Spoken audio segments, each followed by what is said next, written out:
All right, guys, welcome back to 34th Overcast Division. I'm Sam, and we are back here with Ted. Yeet. Yeet. We're doing a follow-up video on the Prodigy. So let's be honest, I kind of rushed through that video, and I apologize about that. So we missed a few things as far as what exactly all we did, or you did, I should say, to make this work, going in depth on all the modifications. Because with yours wasn't exactly perfect out of the box, was it? Well, so there's a lot of discussion about staccatos versus Prodigy. You're buying a staccato at near $4,000. You expect it to be perfect. A Prodigy, anyone, I believe, that is a 1911 person knows that they have certain quirks. And depending on the ammo that you use, depending on how you shoot, there's a room for improving it. While I didn't have necessarily any major malfunctions with this pistol, there were certain things that I certainly didn't like. Right. So I made certain modifications. When you start tweaking things, because 1911s, the way that they work, everything has to work in harmony. You start tweaking something and then you find, oh, I need to tweak something else. Right. The first thing that I found with this, and this is something that I will legitimately say is a bitch, the Springfield magazines suck. Okay. Had all sorts of problems with the magazines, but it was truly the magazine. Right. I wound up getting Atlas mags, which will fit staccatos, will fit pretty much any 2011, even though that's a trademarked One thing if I can add, with the Prodigies, just because, as you say, Atlas mags, correct? Correct.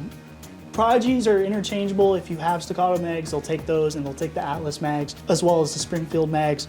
The problem with the Springfield mags is they don't make 10-round compliant ones for states like us here in Washington.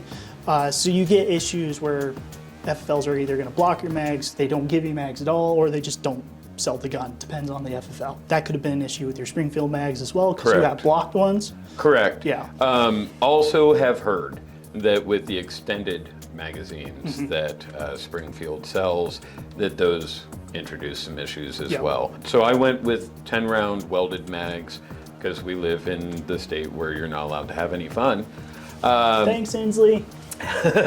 And Ferguson. Additionally, I did opt for, because, and I'll just show here, you have the indicator for round in there.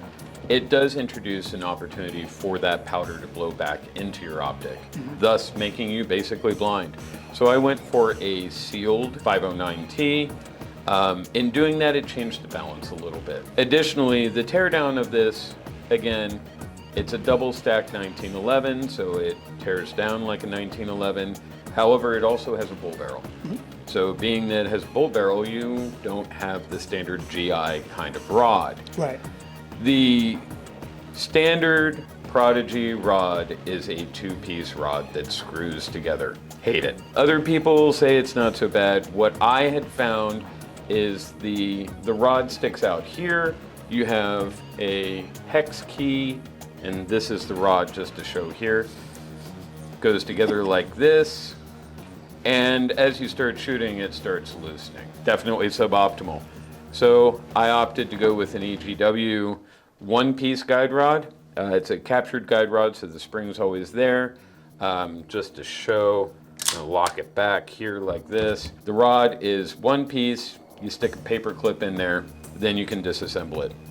So that's kind of on the same, sorry, I keep interrupting you. So that's kind of on the same vein as like fancier Dan Wessons, things with the bull barrel. They have like a bushingless system to it, which you need that paper clip or whatever tool they send with you. Get in that little hole that's going to be underneath the barrel on the guide rod, twist it out, all that good stuff. When I did that, so because that EGW kit is for, again, 2011 style pistols, it came with an 8-pound guide rod. I found that, or an 8-pound recoil spring.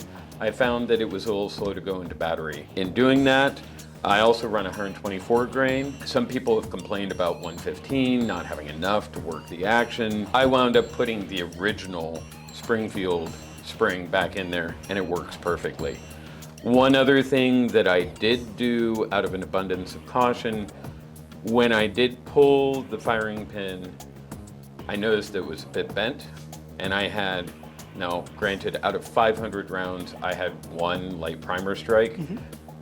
I decided I wasn't going to screw with it, replaced it with a full stainless steel firing pin and the heavy spring. And that bent firing pin, that was the factory firing pin? It was the factory firing pin. It's also a known issue. Springfield. It's also a known issue with titanium firing pins. They do that so that it's more drop safe. I understand that, but if I want it to go bang, I want it to go bang. Right. I'm a little less worried about it going bang when I don't want it to because I'm not an idiot and I'm safe with my firearm. Those are the things that I have done to it. I will also point out that the Cerakoting on it wears in a little bit like any Cerakoted gun. So it took about 200 rounds for it to be a nice, smooth action, but now it's like butter. Yeah, I would agree with that. That is wicked smooth. The way you got it set up now, beautiful. As far as like the safeties, bolt catch release, anything, bolt catch, what is this, a fucking AR? I did change out the slide stop. There you go, thank you. There we go, yeah. The slide stop on this, I'll just hold it up a little bit. You can see this is the extended slide stop, Right. and it's still damn near flush with the grip. But it's not flush like the But stock it's one. not, yeah, it's not receded like the stock one. The stock one, you know, I have pretty average size hands. There was no way in hell that I was ever going to be able to catch that Right. one-handed. So I did change it out. This is also an EGW. Many others make them as well. I believe Dawson Precision has one. Everything else on this is stock and beautiful. I love the trigger on it. Some people say, oh, well, it's a bit of a stiff trigger. There are two schools of thought on that, especially with competitive shooters. Some really like the light trigger. I don't. I think it introduces some safety issues. Right. This may be my competition pistol, but this is also my personal protection weapon. Right. So it needs to be safe first and foremost. And frankly, if you have a problem with a 4-pound trigger, then there's something wrong with you. So otherwise, safety is stock, grip safety is stock, correct? Grip safety is stock, mainspring is stock, sear spring is stock, everything else on it is stock. I haven't tuned this, I ran a couple of boxes through it and it started working in and behaving beautifully. So you got, mainly, this is one of the good ones. We have, at the shop that I work for, we've had several that we just didn't even put on the floor.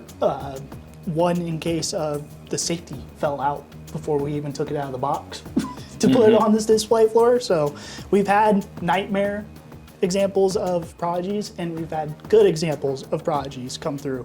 And we're not the only ones. Other FFLs have reported the same thing. And I've certainly seen the reports of it. I will not say that this is without gripes. Right.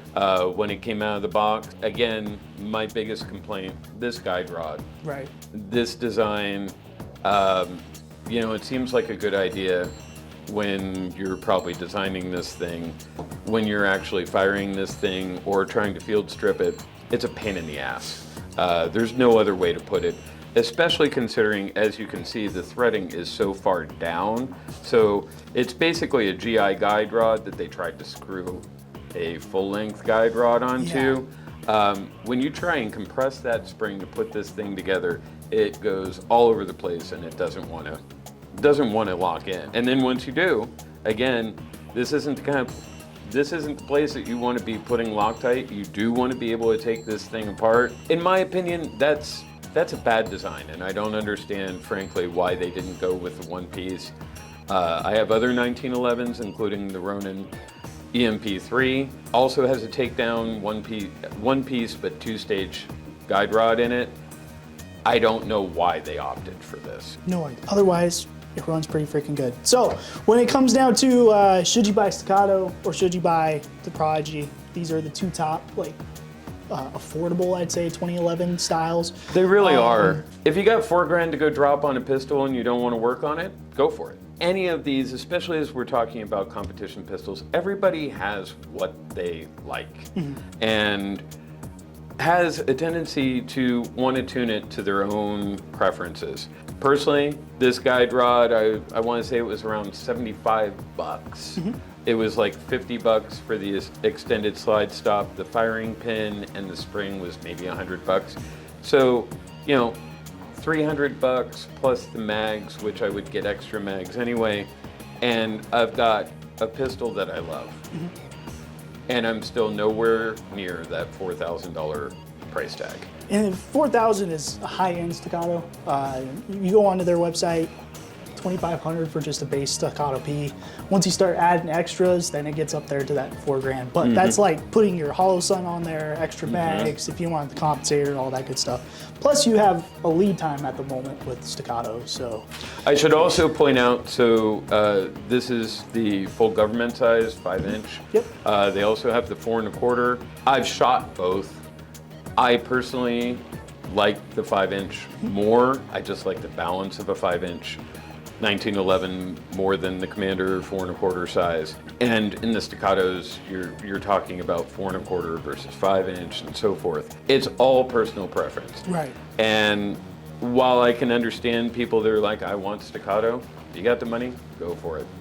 Personally, I couldn't see spending that kind of money, and despite the fact that I did have to make some modifications to it, I wouldn't trade this for anything. There you go. It's all you need. At the end of the day, guys, if you find a firearm that is right for you, it does not matter what YouTubers like us say. If it works for you, it works for you. Enough said. That's where we're at. So if you guys like videos like this, more in Ted's office, tabletop reviews, ideas, Ted's really good at speaking. He's a lot better at this. I'm fired. Hit that subscribe button. Hit the notification bell to always on, of course. And yeah, we got some good stuff coming on the way, don't we? Yes, we do. All right, we'll see you guys next time. Tell me that was actually recording. Yay!